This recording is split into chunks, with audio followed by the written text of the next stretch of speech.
দেখো আজকে আমি কি রান্না করেছি। চিকেন রেজালা রেস্টুরেন্ট স্টাইলে।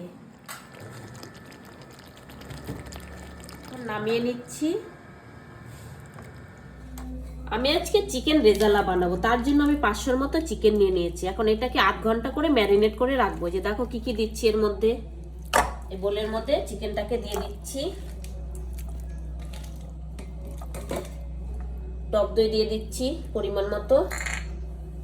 আদা রসুন পেস্ট দিয়ে দিচ্ছি। স্বাদ অনুসারে লবণ দিচ্ছি। যেহেতু আমার ঘরে জাফরান নেই, তার জন্য একটু হালকা কালারের জন্য আমি সামান্য একটু হলুদ দিয়ে দিচ্ছি। আর একটু দিয়ে দিচ্ছি তোমার সাদা তেল। তার উপর দিয়ে দিচ্ছি গোলমরিচ। এটাকে ভালো করে এখন ম্যারিনেট করে আধ ঘন্টা আমি রেখে দেব।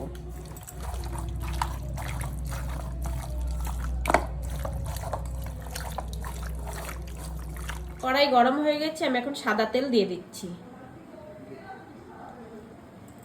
আর দিয়ে দিচ্ছি একটু পরিমাণ মতো ঘি। দিয়ে দিচ্ছি এই যে শুকনো লঙ্কা ফোড়ন দিয়েছি, শুকনো লঙ্কা আর গোটা গরম মশলা দিয়ে দিচ্ছি। কাঁচা লঙ্কা বাটা আর পেঁয়াজ বাটা। পেঁয়াজ আর লঙ্কা বাটাটা ভাজা ভাজা হয়ে গেছে। এখন এই যে ম্যারিনেট করা আমি চিকেনটা দিয়ে দিচ্ছি।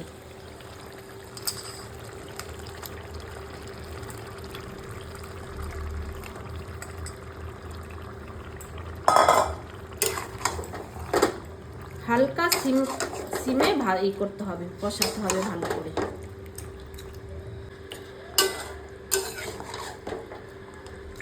চিকেনটাকে এখন ঢেকে দিচ্ছি।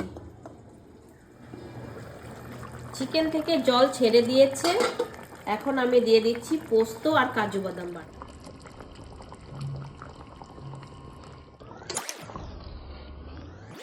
আমি এমনি জল দেব না, দেখো চিকেন থেকে প্রচুর জল ছেড়ে দিয়েছে। এই জল দিয়ে রান্না হয়ে যাবে আমার। চিকেন রেজালা বানাচ্ছি, এর জন্য আমি মশলাটা করে নিয়েছি। দেখো এখানে গোটা গরম মশলা, ধনে, জিরের গুঁড়ো একসাথে রোস্ট করে মশলা করে নিয়েছি। এখন দিয়ে দিচ্ছি।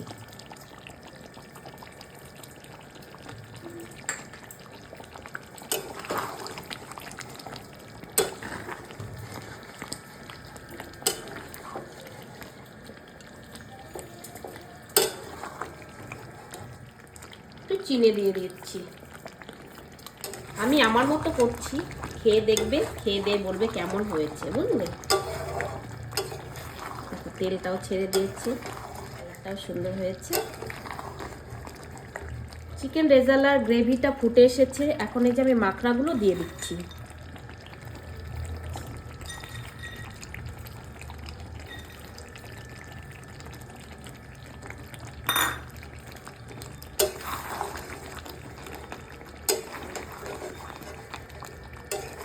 আর 5 মিনিট নেড়ে চেড়ে নামিয়ে নেব।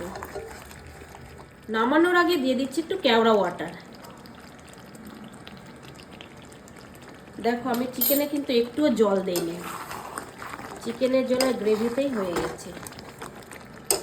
তো গরম গরম রুটি, রুমালি রুটি, তন্দুরি রুটি সব দিয়ে খেতে পারো, অসাধারণ লাগবে খেতে।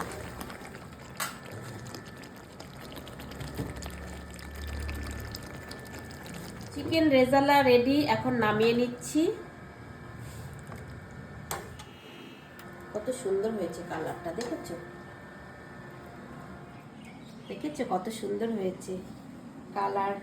আমি ফার্স্ট টাইম করলাম আজকে।